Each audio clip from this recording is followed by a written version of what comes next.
Hello, dear viewers. We're starting part 16. Today, we will dive into an important and complex topic.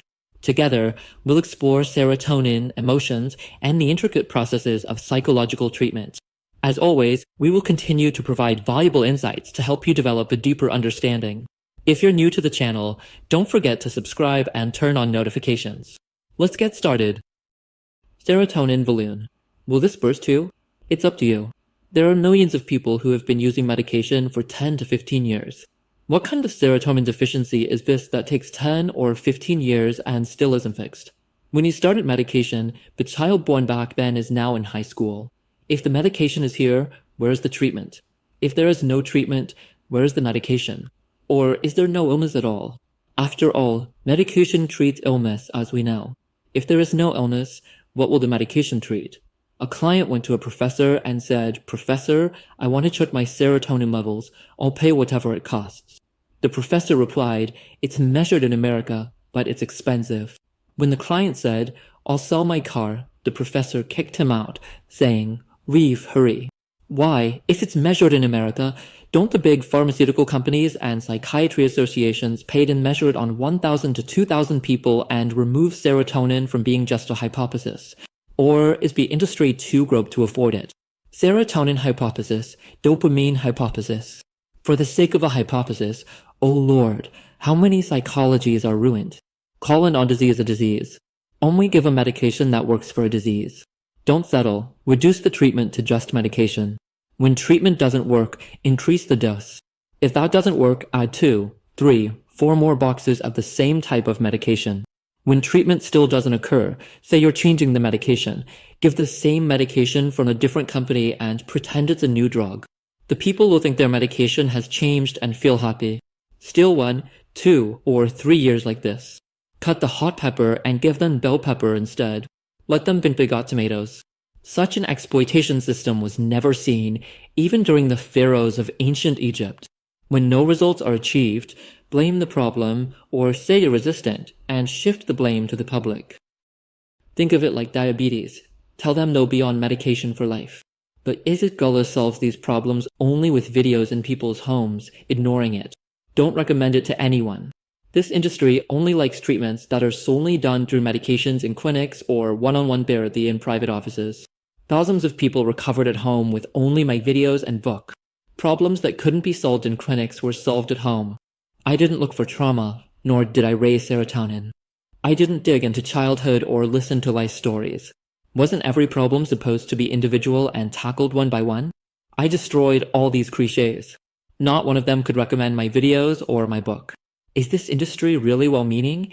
With all the structural issues in this field, had you seen anyone focusing on even one of them?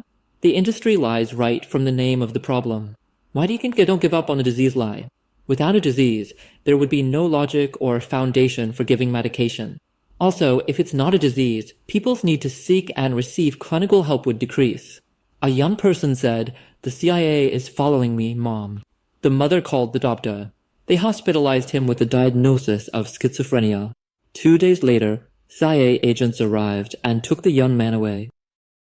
I know of people with beliefs like Mehdi who believe in imaginary beings and are diagnosed with psychosis, disconnected from rationality.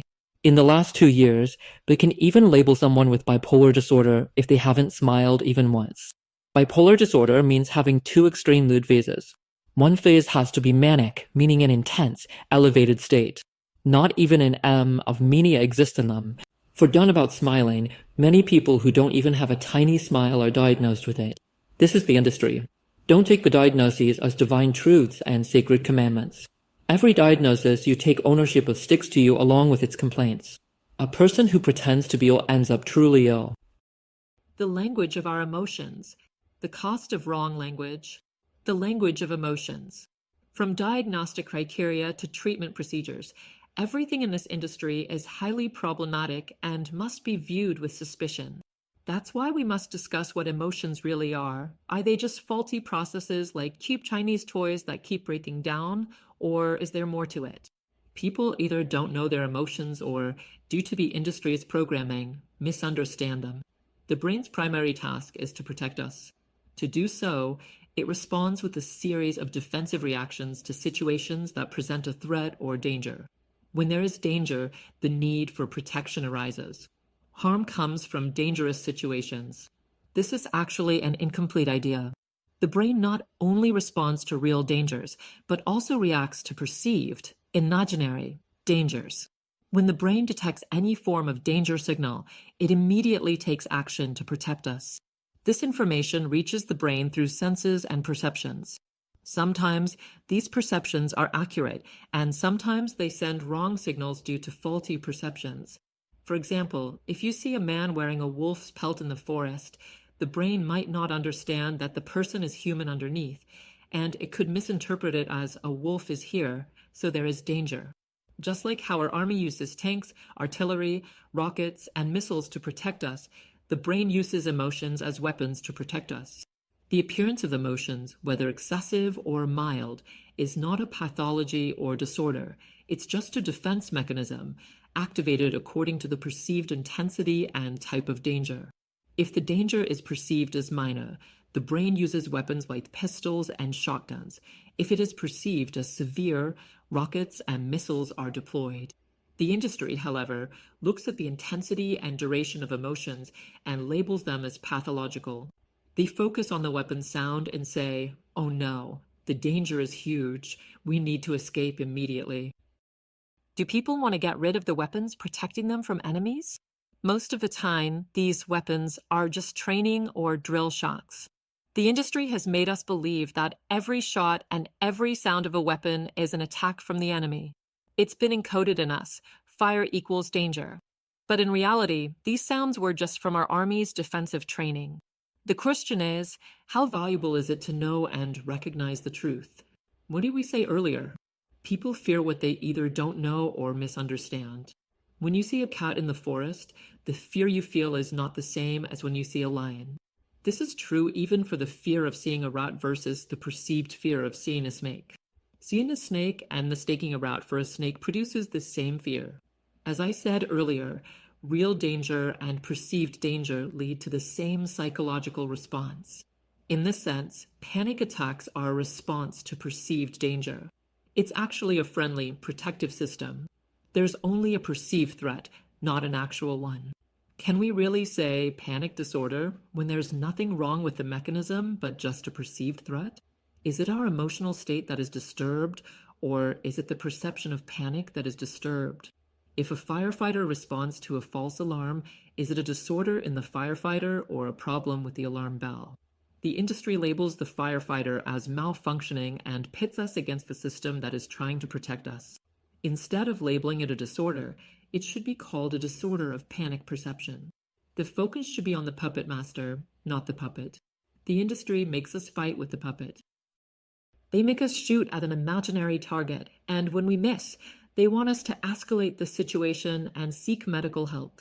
The industry is built on generating non-existent problems, magnifying existing ones, and profiting from them. The pharmaceutical company's main goal is their annual revenues, and their other goal is to raise this bar higher every year. Why did the industry suddenly shorten the diagnostic criteria from 6 months to 15 days? To include more human experiences within the disease model, of course. How many psychological issues last 6 months? But when you say 15 days, things change. Even a child's sadness from stepping on their cat's tail by mistake yesterday could last at least 15 days. And with that, we've reached the end of this video. Today, we took a deep dive into serotonin, emotions, and the treatment processes. We know how complex these topics are and how each individual's journey can be uniquely different. The goal here isn't just to provide information, but to contribute to healthier mindsets and emotional recovery with those insights. I hope that while watching this video, you've gained a new perspective on your own journey. It's important to remember that every individual is unique and psychological processes work in a deeply personal way. Understanding ourselves better, healing, and developing the right approach are all crucial, and content like this can help guide us in the right direction. If you found this video helpful, don't forget to like it and subscribe to the channel. Also, I'd love to hear your thoughts in the comments. Your feedback means a lot. Looking forward to seeing you in the next video, part 17. Take care of yourselves, stay healthy, and continue to move forward courageously on the path of emotional healing. See you soon.